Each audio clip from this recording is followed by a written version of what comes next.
আমি মনে করি সাকিব এই ছবির জন্য রকস্টারের জন্য ন্যাশনাল অ্যাওয়ার্ড ডিজার্ভ করে। সাকিব খান পক্ষের সেই অর্থে বলা যায় সাকিবিয়ানও বলতে পারেন আর কি। তো সাকিবিয়ান বলতে পারেন, যেহেতু আমি সাকিবের একেবারেই অন্ধভক্ত। তো সেই অর্থে বলতে চাচ্ছি যে বেসিক্যালি আর আমি সাকিবিয়ানদেরকে প্রচণ্ড সমর্থন করি। আর সবচেয়ে বড় কথা হচ্ছে আমি গতকালকে রকস্টার দেখেছি। রকস্টার দিয়ে কথা বলবো, রকস্টার আসলে না দেখে কথা বলবো না।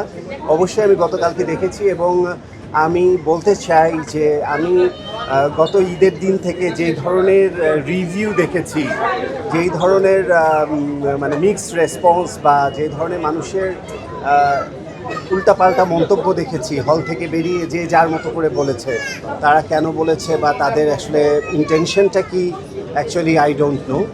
বেসিক্যালি আমার ভীষণ ভালো লেগেছে ফার্স্ট অফ অল, এবং আমার কাছে মনে হয়েছে রকস্টার সাকিবের লাইফের অনবদ্য একটা মুভি এবং one of the best movie.